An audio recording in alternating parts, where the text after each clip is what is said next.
The end product of an experience is emotion, and emotions are energy in motion because where we place our attention is where we place our energy. The stronger the emotion we have towards someone, the more we give them our attention. Thus, we are giving them our energy. Different emotions often correlate to the different types of relationships we have in our lives, which are based on how we experience or have experienced a person. As an example, if you are needy, then you may have relationships that are based on need, dependency, or lack. Because different relationships are based on different emotions, you may also have a relationship with your ex based on resentment or anger, your boss based on fear or unworthiness, or your mother based on guilt or suffering. By the same means, if you have relationships based on love, the stronger the love you feel towards that person, the more attention and energy you give them. The same thing goes for gratitude, joy, freedom, etc. It's emotions that allow us to energetically bond with someone in our life. So, when we have an emotional connection to someone and share the same experiences, we share, relate, and are bound through that same energy because there is a vibrational match. We now know that when a person changes their energy, when they begin to open their heart and feel elevated emotions, they produce an external magnetic field. This field emanates from the fourth center, which is the center that connects us to the unified field. The heart center is the domain where opposites connect. It is the center where polarity and duality meet. And it is the connection between matter and spirit. This is the place from where wholeness starts and our divinity begins. Because our heart is emanating a coherent field when we open it, we start feeling less polarized, less analytical, and less anxious. The result is that we begin to see life through a different prism. That frequency generated from elevated emotions carries information. So, as an example, when a person changes their energy and starts laying down the thought of health or wealth, that thought of health or wealth can be carried on that frequency. The thought of health can't be carried on the frequency or emotion of suffering because they are different frequencies. Thus, they carry a different set of thoughts and information. The bottom line is elevating your emotional state can begin to literally change how you relate with people in your life. So, what's the significance of this? If you are in personal relationships based on lower emotions like suffering, competition, frustration, anger, etc., in other words, you are using different people to reaffirm your addiction to these different emotions or emotional agreements. When you change your energy, you'll no longer be a vibrational match with that person. When this happens, one of two possibilities can occur. The first is that the person you changed your energy emotional bond with will fall away. Why? Because you're no longer paying attention to them because you no longer feel that emotion, and thus you're no longer giving your power away to them. Since you are no longer feeling the same emotion that you formerly associated with that person, you are no longer thinking about them.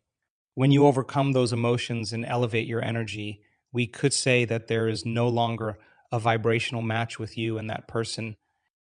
If you're feeling suffering, guilt, or shame because they are lower vibrational energies, we know over time those emotions downregulate genes, create chronic conditions, and ultimately manifest as diseases.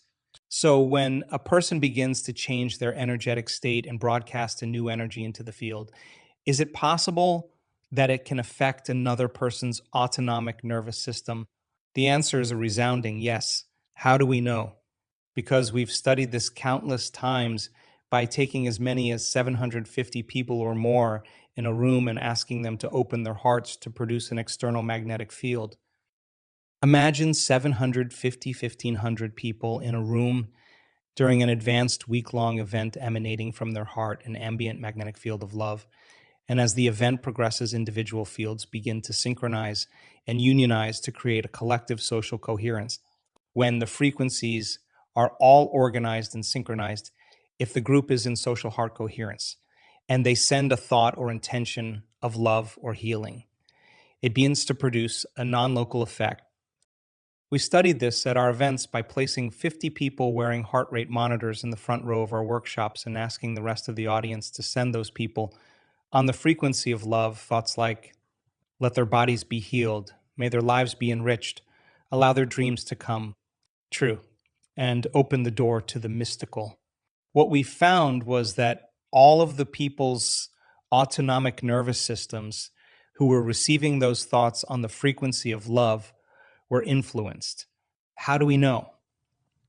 Because all their hearts went into a high degree of coherence at the exact same time, the exact same day, in the exact same meditation. So, what does that mean? It demonstrates that when you begin to change your energy, it can bypass a person's conscious mind, their beta brainwave thinking, and literally influence them in a non local way. This occurs because as people change their energy and move into heart coherence, their autonomic nervous system entrains to a new frequency, and it's the autonomic nervous system synchronizing to a new frequency that begins to move the body into balance, order, homeostasis, and self regulation. So, if a person's heart is becoming coherent at the exact same time, then it absolutely means they are being influenced by another's energy in a non local way. And thus, they are going to feel differently. What do I mean by feel differently? Those individuals felt love, gratitude, freedom, joy, and compassion. In the aforementioned case, we had a collective of 750 plus people, but is it possible that when you truly change your state of being and raise your frequency, it begins to produce effects in every relationship in your life? The answer is that if your energy is high enough, then your energy can literally entrain someone else to an elevated frequency. We now see this regularly when we do coherence healings at our workshops, resulting in instantaneous, miraculous changes from blindness to perfect sight, deafness to hearing, stage 4 cancer going into remission, Parkinson's disease, missing lupus disease reversing, shifts in lupus disease reversing, shifts in kidney functions such as kidney failure, changes in the brain, and so on and so on. Our community has even begun organizing on their own to perform distant healings on those in need. After all, if you can produce a non-local effect, you don't need to be next to the person. Why? Because if you're truly in the unified field, the field of energy and information, which connects all things physical and governs all other laws of the universe, the field where there is no separation, you are connected to everything and everyone. Thus, the more connected you are to the field, the more non-local effects you can create in your life. As an example, we have 2 different documented cases where a group of 8 people were working on a person in a coma. In the first example, one person, after being in a coma for 2 weeks, immediately came out of the coma in less than an hour of the remote healing. In the other example, when the coherence healing group started their healing, the other person in a coma had immediate significant changes within moments by speaking and moving their arms and legs right after a very serious car accident. This is a non-local change that occurred by changing one's energy. In another recent story, a student shared, a woman pulled her car over to the side of the road to participate in a remote coherence healing. A police officer drove up next to her vehicle and got out of his car to ask her what she was doing. When he leaned in to ask her for her license and registration, he shot backwards with a puzzled look on his face. He stepped back further, and as he bent forward, a puzzled look came over his face. He stood straight and bent forward several times more. "That's weird. The pain in my back is gone," he said. "I wonder what just happened." She replied, "You were just loved into wholeness."